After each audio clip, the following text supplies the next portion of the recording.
Gay Talese, thank you so much for doing this. I'm very glad to do it. I'm frankly shocked in some way because I thought that we might be mortal enemies. No. No? No, we're not. No. Okay. Well, I have to say you were always a huge... you were an influence of mine, both since my days in college and after. I had never read anybody write magazine stories the way that you did. And so you were a big hero of mine. So on one hand... I don't know if you ever had this experience, but if you actually admire somebody, regardless of whether they love you or hate you, if they know who you are, it's an honor one way or the other. I've had that experience. So the fact that I picked up the paper one day and had the great Gay Talese, who had been one of my heroes. Not only did he know who I was, he knew enough about me to think that I was a prick. No. I loved it. Well, I didn't love it that much, to be honest. Of the so-called new journalists, Tom Wolfe and Joan Didion were the masters of chronicling the scene of the late 60s and 70s. Hunter Thompson and Norman Mailer owned politics, but when it came to deep, intimate profiles of famous people, nobody was better than Gay Talese. The piece that Talese will certainly be most remembered for, and the one that pretty much every journalism student is required to read, is one in which he had absolutely no access to his subject at all. Frank Sinatra Has a Cold. The story might be the most insightful portrait of a celebrity ever written, and Frank Sinatra never even spoke to Gay Talese for the piece. Which leads us to why Talese told a reporter I was a prick. It was all because of an interview I'd done for the New York Times Magazine. One night I'm having dinner with Jack Hansen and his wife Sally, and I look across the dance floor. I see Sinatra just having a drink, smoking a cigarette next to these two women. And somebody turned on him to Sinatra's song in the wee small hours of the morning. And it was like 9 o'clock at night or so. I thought, I am watching the man himself in the wee small hours of the morning. Not quite, but here we are, the man himself. This is what Sinatra does through his music.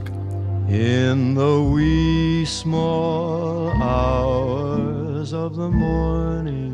How do you feel about reading just a little tiny bit of You it? have a bit there? Yeah, I do. I was looking for it. The world is fast asleep. It was, like so many of his classics, a song that evoked loneliness and sensuality, and when blended in with the dim light and the alcohol and nicotine and late night needs, it became a kind of airy aphrodisiac. Undoubtedly, the words from this song and others like it had put millions in the mood. It was music to make love by, and doubtless much love had been made by it all over America at night in cars while the batteries burned down, and in cottages by the lake, and on beaches during balmy summer evenings, and in secluded parks and exclusive penthouses and furnished rooms, and cabin cruisers and cabs and cabanas, and all places where Sinatra's songs could be heard were these words that warmed women, wooed and won them, snipped the final thread of inhibition, and gratified the male egos of ungrateful lovers. 2 generations of men had been the beneficiaries of such ballads, for which they were eternally in his debt, for which they may eternally hate him. Nevertheless, here he was, the man himself, in the wee small hours of the morning in Beverly Hills, out of range. Sinatra quickly placed his gold letter under it, and she held his hand, looked at his fingers. They were nubby and raw, and the pinkies protruded, being so stiff with arthritis that he could barely bend them. He was, as usually, immaculately dressed. He wore an Oxford gray suit with a vest, a suit conservatively cut on the outside but trimmed with flamboyant silk within. His shoes, British, seemed to be shined even on the bottom of the soles. He also wore, as everybody seemed to know, a remarkably convincing black hairpiece, one of 60 that he owns, most of them under the care of an inconspicuous little gray-haired lady who, holding his hair in a tiny satchel, follows him around wherever he performs. She earns $400 a week.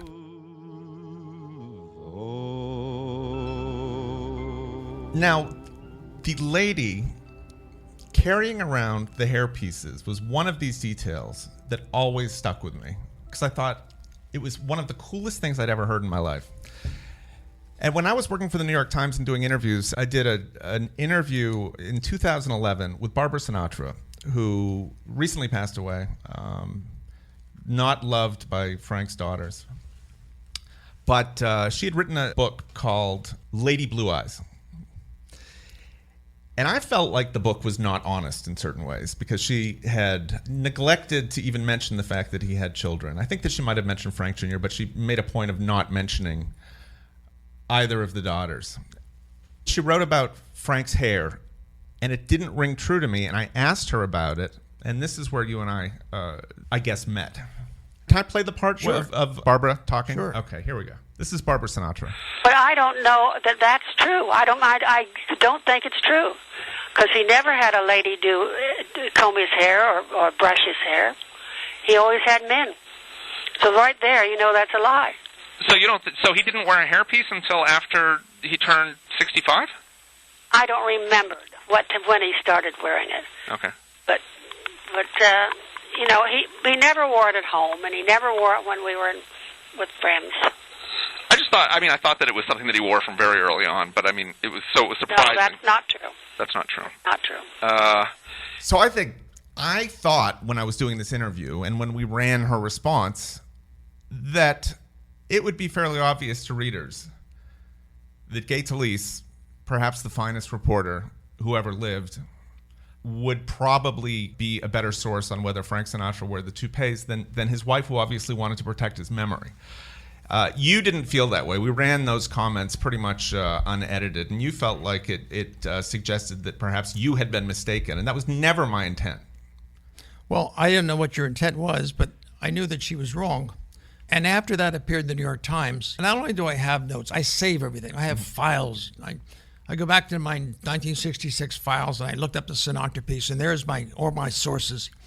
And there is the woman, there's the phone number, there is her name and everything, and the quotes. And of course, Mrs. Sinatra's wrong. I called the correction department, and they printed a correction. You seemed angry about it, It wasn't that angry, but the point is, when you get a question of your reliability as a reporter, since I'm not a fiction writer, although I'd like to sound like a fiction writer or appear to be a fiction writer in my style of writing, I'm also verifiably accountable. I wanted a correction, and I got it. No hard feelings. So, I wanted to come here to your house and to apologize and tell you that I thought your source. Look, you have her voice on tape. It's not that you got this. You acknowledge it. She is there, Mrs. Sinatra, Barbara Sinatra, and you have her on tape. So you did your job, and she didn't do hers. She didn't know what she was talking about. Talese's career can be divided into two phases: before and after Thy Neighbor's Wife, a book about the sex lives of Americans. Before, all his work had been met with almost universal praise. That ended with Thy Neighbor's Wife. His research methods were, let's just say, controversial. Despite having a wife, Nan, who was a respected editor at Random House, and two young daughters, Talese spent more than a decade hanging out at quote-unquote massage parlors, and he'd take months-long visits to Sandstone, a swingers community overlooking the Pacific in California. Thy Neighbor's Wife didn't come out until 1980, but a full 7 years before that, New York Magazine published a long piece about his sexual adventures called An Evening in the Nude with Gay Talese, which ends with Gay telling the reporter that he and his female companions are off to an orgy, but no press is allowed. He got a record-breaking $2.5 million for the film rights to the book, but some critics were just brutal and wondered whether a midlife crisis had just been dressed up as journalism. This was a book that, you have, I think, talked endlessly to other reporters about the Sinatra profile and other things. I feel like I am fascinated by that period in your life. Thy Neighbor's Wife period? Thy Neighbor's Wife period. That was 1970s. 73 That's to after Frank 1980. Sinatra. That's 6 or 7 years after Sinatra. It was shocking to me to read how honest you were about your own sexuality in this piece. And the first thing that really struck me was that you said, and I thought you might be the only person in the world. You said that you grew up Catholic in New Jersey, but you didn't really care for masturbation. I said, who the hell doesn't care for masturbation? The term you used was that in the terminology of the period that you found it to be kind of a bummer. Was depressing. No, you'd written about the nuns kind of drumming. You know, I think that you said that they encouraged you to sleep with That's exactly right. with your hands That's exactly right. on your shoulders. I wrote they that. They didn't specifically say it was so that you would keep your hands off your penis, but that was the implication, right? The implication, right?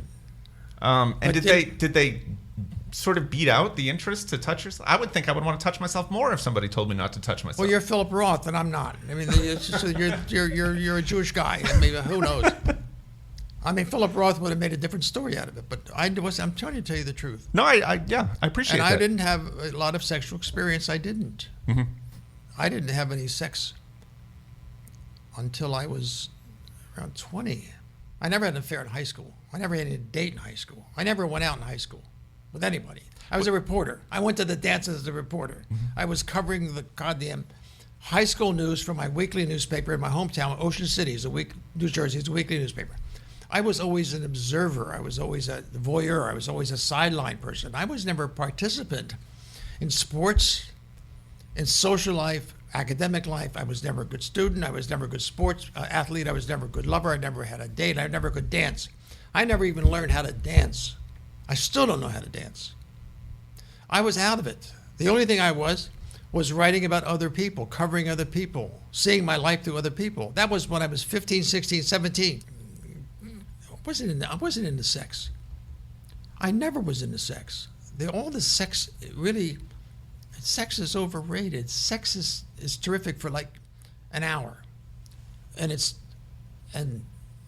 what is important is having trust with somebody.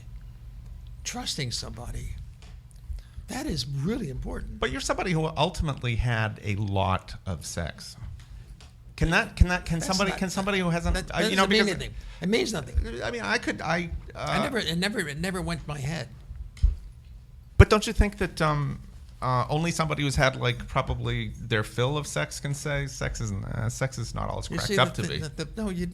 I didn't ever think. I was always a reporter. When I was in Thy Neighbor's Wife, going to great group sex Saturday night gatherings at Sandstone, where I am with 100, 200 nude people on the sprawling lawns of Sandstone overlooking Malibu, or in the house, in the so-called ballroom, sometimes with Sally Hansen, my friend in the Sinatra piece. She became my girlfriend, not my wife. My wife wouldn't go to Sandstone. My wife, Nan Talese, would not go to Sandstone. But I wanted someone to go to Sandstone. So Sally Hansen divorced, or other people, they'd go with me. And they'd swap with somebody. Bernie Casey's a football player, just died a couple years ago. He was there all the time.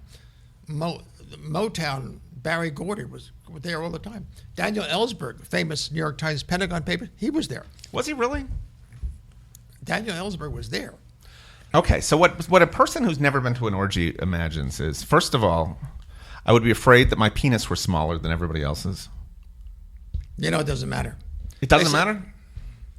You know, what women, I mean, even, I'm sure Erica John would confirm, women are interested in what's in men's head. But at an orgy, though, it seems like at an orgy, it's... Women want to talk. And the best thing about sex is the conversation. I said this to Katie Royfield in my Paris Review, but you got to read that. I said it's not the sex. It's the stories that you get out of it. The people tell you things. That's the whole point. The point is not the sex. The sex lasted about 2 minutes. But it's the stories after. When you confide in one another after sex, it's the most wonderful communicating you ever imagine. That's all it's about. Storytelling. So if I went to an orgy at Sandstone, 2 minutes? If you're not looking for stories, then you shouldn't waste your time. Because it's nothing. Stories. I always imagined that there would be, I was always picked last for kickball, that there would be a guy or two standing on the sidelines who didn't get picked for the sex. Well, I've never been to an orgy. Tell me. Why would that not happen? You're just as well, because you wouldn't have enjoyed it. You know why? Your head's in the wrong place. It wasn't even the sex. You know what it was? It was the great tranquility that you never experienced until after the whole anxiety or the sexual fantasy was over, and everything was over, and the orgasms were over, and all the reachy, touchy-feely stuff is over, there is a great tranquility between men and women with no clothes on, lying around, at peace with themselves in ways you never experienced prior to. And it's very nice, tranquil. It's like, I never got into drugs. I just imagine drugs are tranquil. I don't know if they are or not.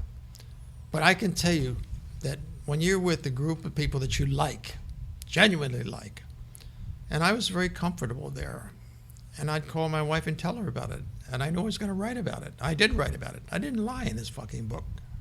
I think that the way people reacted to Thy Neighbor's Wife was that this writer figured out this way to tell his wife that he was researching a book, and she allowed him to fuck anything that walks for the better part of a decade. And that was how it was received, correct? That issue was resolved long before this book was published. You mean the issue between you and your wife? I was never dishonest. No, we realize that. My wife. I told her when I started managing massage parlors, it was in 1972, her office at Random House was a block away. Mm-hmm. I had a massage parlor at 54th Street and 3rd Avenue. And I would call her up, as Nan, hanging around this massage parlor is really interesting. I'm getting to know a lot of these interesting young women, masseuses. I knew them personally. In fact, I had been serviced by them. These are people I started. When you say service, they call it a local, right? Hand jobs. And then after that, I then take over, and I got, and more important, I got these masseuses to be my note takers. I had all of them keeping records for me. I used them as a reporter. I first of all became a customer. Then I became a management person. But not only that, I was taking the money in, I was giving the men their choices of women in the photograph. But moreover, I was paying the masseuses by the hour to give me notes on what they were thinking, not what they were saying, what they were thinking while they were jerking off these men. I wanted to have what I do as a journalist is I want an interior monologue. Interior monologue, which a fiction writer has because he just make it up. Mm-hmm. But in the world of reality writing, which is journalism or should be, you never know what a person's thinking. Oftentimes in my interrogations with people I'm interviewing them, I say, what were you thinking when you did such a, what were you thinking? What were you thinking? Not what you were saying. Mm-hmm. That's why I don't use a tape recorder. I think it's bullshit what people say most of the time. But what I'm saying is, what are you thinking? And I had these women, I would pay them by the hour, I told you, writing notes for me. And after the customer left, they'd give me their notes. Mm-hmm. And I'd go home and look at the notes. And this is weird reporting. But it's very weird. This is reporting. Did you have to pay for the hand jobs? Or did they come with a job? When I started, of course I did. Of course I did. What, it goes without saying? I don't know. If you manage, I never managed. I've never managed a hand. You got me wrong. No, wait a minute. I started as a customer. Mm-hmm. I was starting as a customer. Just went like anybody. I paid for it. But then when I got to know who managers were, who were the owners, I got to talk to them. And at that time, this was 72, I was fairly famous because my book, Honor Thy Father, about the mafia, I was on television all the time. And some of these managers say, I think I've seen you somewhere. Yes, you saw me on Merv Griffin's show. You saw me on Johnny Carson's show, or whatever. And I said, and I like to manage this, but you want to manage this? I said, yes, and I would do it for nothing. You'll do this for nothing? Yes, I just want to be here. So they give me their desk. They gave me shifts of 5 hours, 6 hours in different places. I had 2 massage parlors. I wanted my wife, the point I'm trying to get to tell you, I wanted my wife to share this with me. My wife did go with me to be in nudist camps, not to Sandstone, but she did. I wanted to let her know what I'm doing, and she always knew that I was such a consummate reporter, such a devoted, I hate the word devoted, but such a obsessively committed journalist. I will do anything for the story. But the kind of stories I wanted to write were the stories that were a little bit on the dark side of life. Mm-hmm. I was drawn to that as a fallen Catholic, as a little altar boy that didn't quite measure up to the nuns and the priests who were telling me how sin was so prevalent in anybody's mind, especially if you had sexual thoughts. I was very much, as a mature person, exploring what I thought was the obscene side of life, the sinful. Oh, this I want to hang out with sinners. Right. I want to hang around. But hang you around were with sinners. And you I were a was a sinner. participant. I was a sinning participant. I was a. How else do you get it right about sinners? I think that. I mean, do you think that if you'd walked around naked and you hadn't actually had sex with anyone in the process, you could have written the same book? I couldn't even imagine such a thing. You think I'm going to put on a white gown like Masters and Johnson and watch people fucking one another and have my little clipboard? Are you crazy? That's easy. Anybody could do that. You know, Nan never expressed any interest in having these kind of sexual adventures, and I think that you made it apparent that she could do whatever she liked. But in the past, men had been interested in her, but you were very jealous of them. Do you think if she had actually... My wife has had her own private life. I have not been the guardian against her immorality. Whatever she does, she has more men friends than most women because she deals with a lot of male writers. Mm-hmm. And a lot of the male writers, since she cares so much about writing and literature, she has so much in common.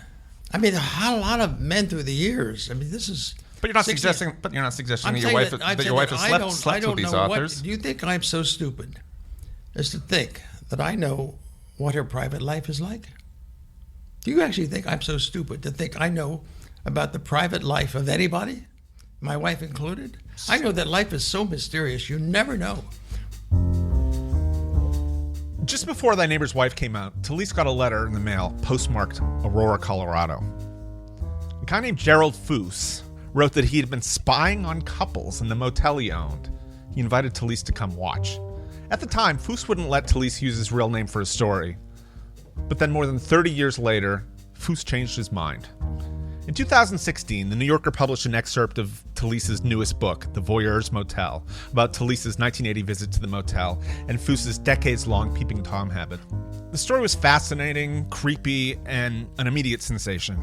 Steven Spielberg even bought the film rights. Then came the headaches.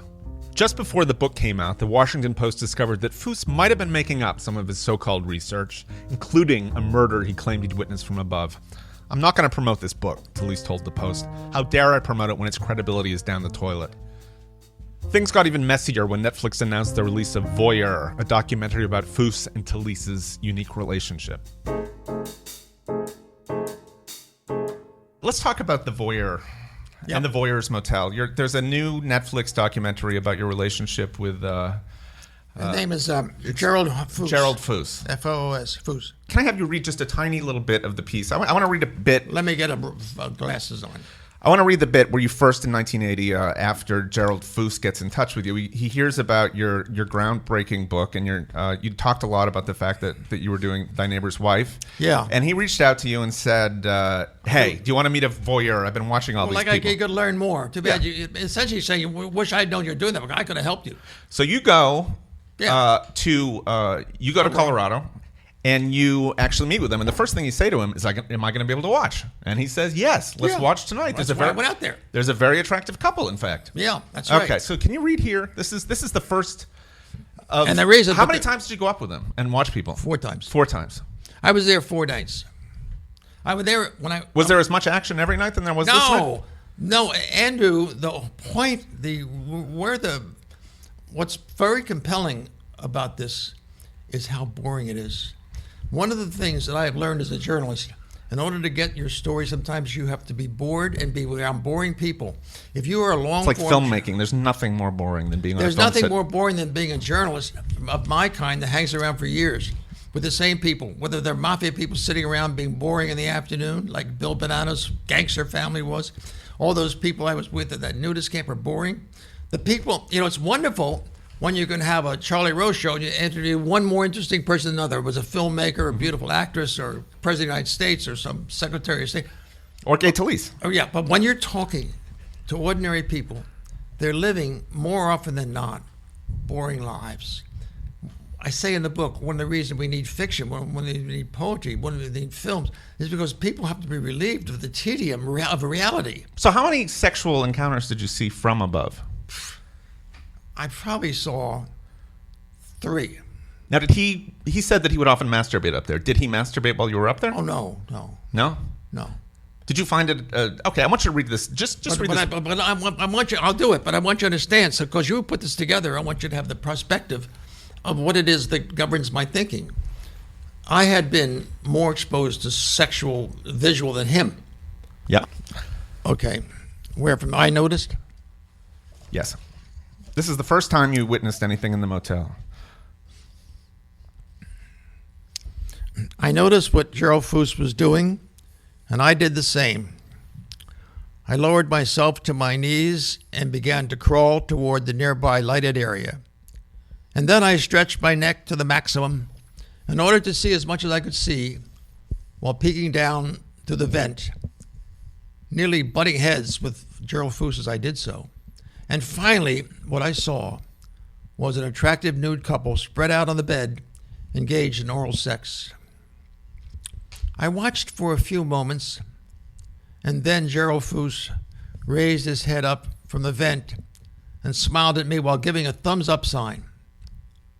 He then leaned closer to me and whispered that this was the couple from Chicago he had talked about in the car on our way back from the restaurant. Despite an insistent voice in my head telling me to look away, I continued to observe the slender woman performing fellatio on her partner, bending my head further down for a closer view. As I did so, I failed to notice that my red striped silk necktie had slipped down through the vents of the louvered screen and was now dangling into the couple's bedroom within a few yards of the young lady's head.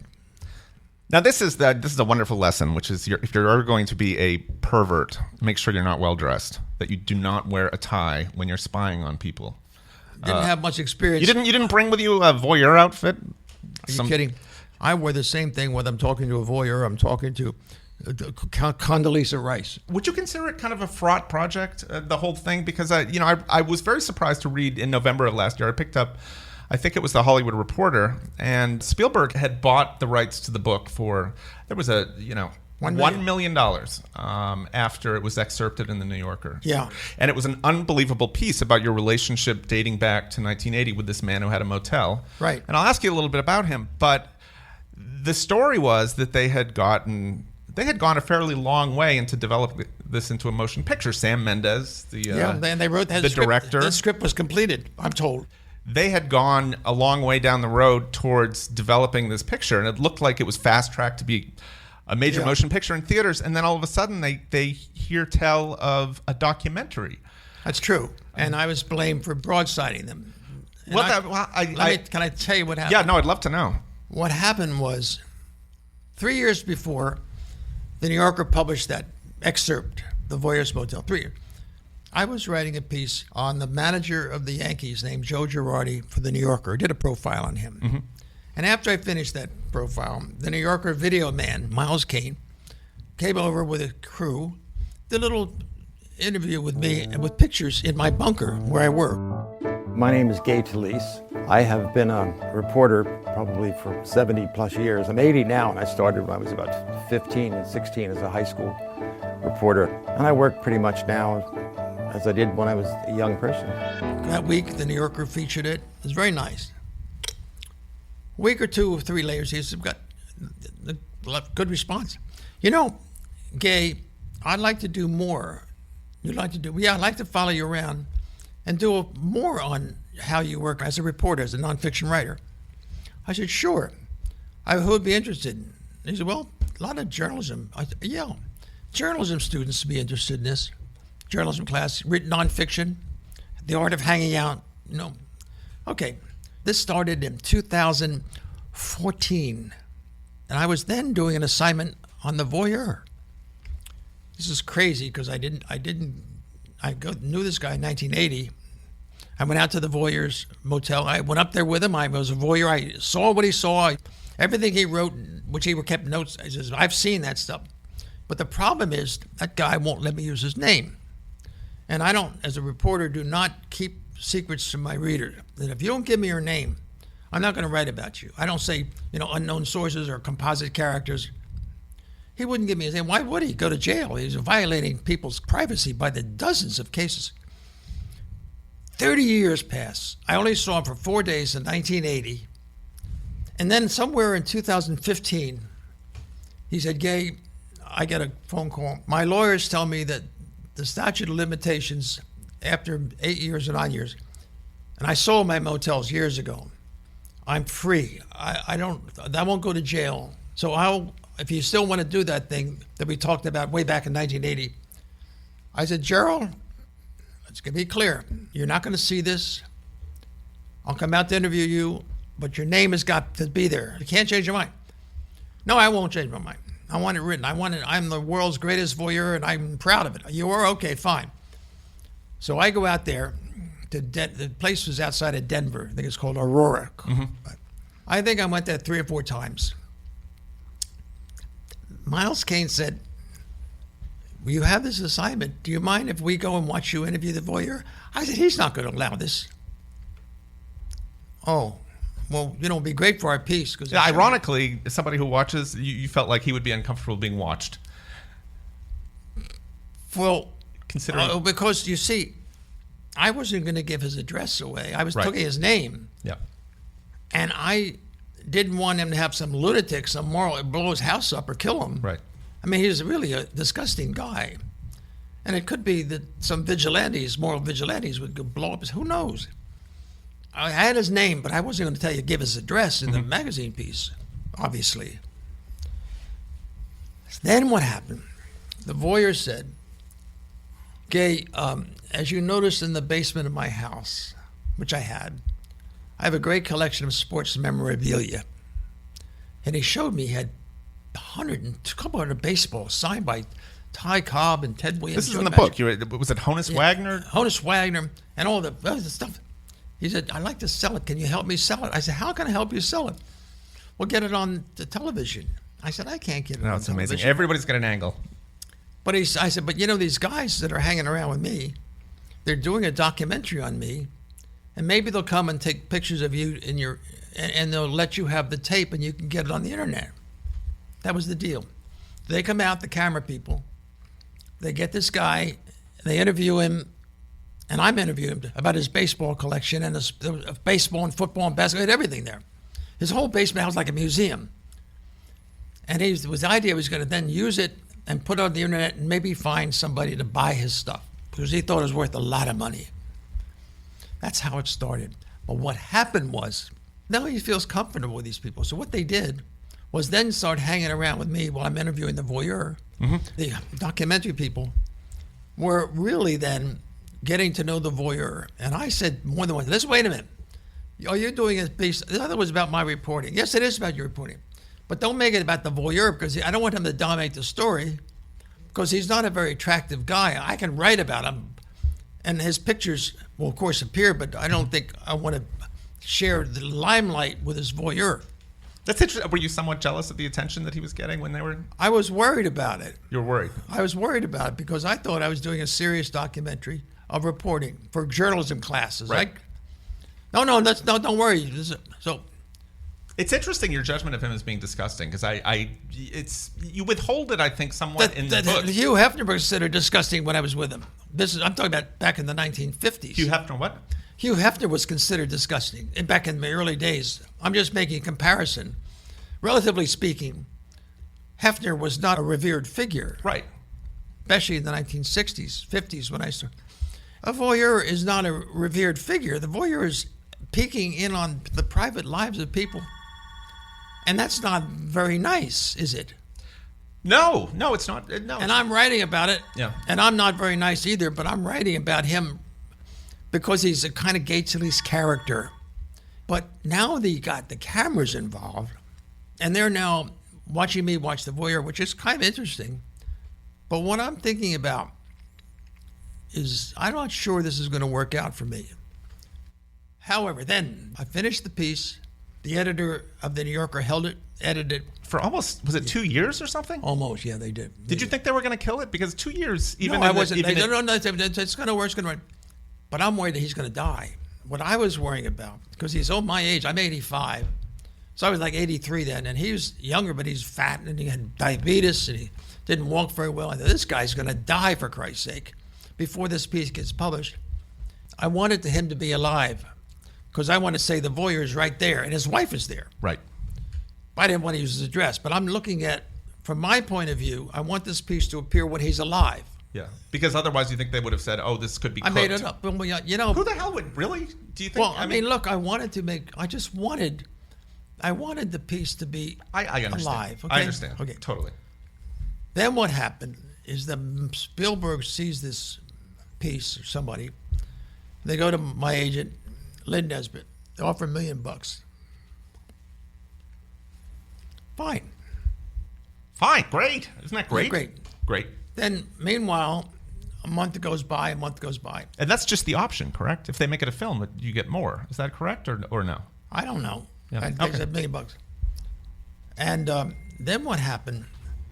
These guys, Miles Caine, finished their filming, and I think they were looking for some additional funding. So they wanted to call attention to their finished product, and they put a story in the Hollywood Reporter. This gets read by Sam Mendes, Spielberg. They hear about it, and they call my agent. My agent calls, which is, "Why didn't you tell me that this documentary people were doing the Voyeur?" I said, "I didn't know they were doing the Voyeur. Why didn't you tell me?" I said, "Lynn, I didn't. I thought I told you." "No, you didn't tell me. The whole deal is going to fall apart because this. My agent's fee, everything." I said, "Jesus." Actually, I didn't think it was important, and I thought it was just for journalism students. "No, it's not for journalism." At what point do you get on the phone and say, "You motherfucker, you are ruining my deal here. We agreed to these filmmakers." I did. When I called the doc, "Is this you guys? You know, this goddamn thing, you said you were going to do it about me." The film they called was called Gay Talese and the Voyeur. I said, "Shit. I didn't think that Voyeur was going to be in the title." "Well, we wanted." I said, "Well, you know, the Mendes is going to drop the thing because you're kind of doing the same thing they were going to do. And they were going to use actors, and now we're stuck with this. Oh, we're so sorry. We didn't think. We didn't think. We didn't think." So they're full of apologies, but the damage is done. And then they finally call me. "You know that we're going to get placed in the film festival, and you want to see the screening?" I said, "I guess so. I want to. I mean, my deal is dead anyway. I not that I'm going to revive the thing." I went to the screening, and I saw the documentary. I saw it once. When it was over, I thought, "What do you think?" "Well, there's no lies in there. I don't come off so great, but it's true. That's true. That documentary is true." Now I have demoted the fucking book into the toilet. That's the end of it. This story in the Washington Post is all over the fucking world. This is the end. This is the end of me. It shows me consumed with despair, because after the New Yorker came out, somebody from the Washington Post started digging into the real estate records and came up with the information that the Voyeur that I met in 1980 and who sold the Motel in 1996, I think it was, that there's a period of time when he didn't own it. Right. And I heard this. From the Washington Post, right? They the called Washington you. Post. I said, "Do you realize that Voyeur you wrote about, you said that he owned this motel, some of the times he didn't own the motel?" I said, "No, that's true." I said, "Well, I'm going to call him." I called him. I said, "The Washington Post tells me that in some time after I spent time with you, you didn't own the motel." He says, I did own the motel." I said, "Well, they say you didn't." "What year?" I said, "They said you didn't own the motel in 1982, 83. He said, "Well, I sold the motel to another Voyeur who's a friend of mine, and I had the option to use it, but I needed money. And then I rebought the motel." I said, "Jesus Christ. Oh, I'm sorry I didn't tell you about that." Okay, "Well, fuck, goddammit, Gerald. This is terrible for me. This is terrible for my book." And I said, even though what I wrote did not concern that period later, meaning 82, 83, and you said you had excess, Drew. I got angry at the Voyeur, but what I did do, which was really stupid, and this is in the documentary, when the Washington Post told me that I got the facts wrong, I was so upset. I said, this book is down the toilet. I was so upset. What I actually really liked about the documentary was that what journalists don't get to see very often is what happens to the subjects after the story comes out. Infrequently do we talk to them. Foose seemed almost mortally wounded by the story. He had no idea what he was in for. Did you anticipate that he was going to be... He looked like he was under siege in his home. You don't put that kind of stuff in. And on the verge of having either a heart attack or a nervous breakdown. I mean, I'm really mad at Gay. I'm mad as hell at him because he should have consulted me. I'm the guy. Did it bother you? Well, no. I tell you, that sounds cruel, but let's back up a little bit. I must repeat, and you seem to have forgotten, that before I did this story, it was with the understanding that we had to tell the truth. And it was the understanding that my readers are not going to be kept removed from the reality of the story. The readers are going to know everything. And I'm not blaming you because I've done the same thing. Well, you must have known that this was going to go off like a fucking atom bomb and destroy his life. When I did a book with Bill Bonanno, who's the son of Joe Bonanno, he said, I'm breaking the code of silence. The code of omerta. That's a famous little term, silence. And in talking to me, that was the first book, came out in 1972, called Honor Thy Father. That's the first time that a mafia guy spoke on the record. It wasn't like Joe Valachi was getting FBI eavesdrop. This is not eavesdrop. This is the guy talking for the record. Right. But it took me 6 years to do that. 6 years to get that guy to open up. Why? Because I said, you're going to die, Bill Bonanno, and you're going to get an obituary. It's going to be given information from the New York Times obituary writer. It's going to come from the FBI and the Justice Department. Right. And you're going to get a lousy obit. I'm going to give you a chance to give another side of the story that the FBI don't want. Yeah. And that's you as a human being, as a father, as a guy that was caught in the trap of being your father's business, which is mafia gangster business. Yeah. And he wrote one for it. Similarly, Gerald Foose. Gerald Foose had 35 years after meeting me in 1980 to do nothing. And I would have done nothing. I would have done nothing. The story would have, nobody would know about the story. He'd die and the papers would be thrown in the trash. And that would be the end of it. He, not me, he contacted me. When you report on somebody like this, you have to go in, if you're going to get him to speak to you, with no judgment. I mean, you've called him a pervert and you've called him disgusting to me. I'm assuming that you didn't do this when he was around. And I did. You did? Oh, I don't really have a lot of reticence. I'm not an improper and I'm not an impolite person, but I'm also a very honest and direct person. I don't mince words. I mean, I tell them in a nice way what I'm thinking and what I'm going to do. I say, if you talk to me, there is no rules about off the record. My readers are not going to have secrets. Is that clear? That's been the policy my whole life. It's not started with a voyeur. Yeah, I totally understand that. But there's a moment in the film where you help him into his car, and he's he's an old man, old fat. And I'm an older man. Yeah, well, you're in much better shape than he is. All right. Yeah. And there's a moment that you take him into his car and you lead him in, and he obviously idolizes you. He idolizes you, I think, because you lived this, not only this fantastic life of a writer, but you also had these incredible sexual experiences that he probably dreams about. Why are you laughing? I don't know. I never thought. Okay. Anyway, so he idolizes you. So he obviously loves you. He idolizes you, and he says to you, and even though he's a pervert, and even though you got to hate what he does, I didn't hate what he did. You don't. I think anybody else would. I'm non-judgmental. Don't you understand? When you were up there, I mean, it said that when you were up there and looking down at people, didn't you think to yourself, this is criminal? No. You didn't think it's criminal? No. Well, I was trying to get to this one particular scene, and you're helping him into his car. Yeah. Old fat voyeur, and he looks up at you, lovingly, and he says, I hope when this is all over that you and I and Anita can be as good as friends as we are before. Oh, we better be better. Well, and we are better. I mean, really? I'm friends with everybody I ever wrote about. You are? If they're alive. Moreover, if they're alive, I can get on the phone and get back and do them in another. There's not one person in 60 plus years that I've written that I couldn't call up and see again. And there are many of them I do see again, even though I'm not writing about them. I mean, just for example, you need one or two examples, I hope. All those people I wrote about in 1964, the Verrazano Bridge, the Ironwork, I know all of them. Yeah. I wrote also I do updates on books. I did an update on the Mafia book. I did an update on Thy Neighbor's Wife. I did an update on the Serendipitous Journey. I may do an update on this book. I don't know, but the story's never So- over. so the you story are- is never over.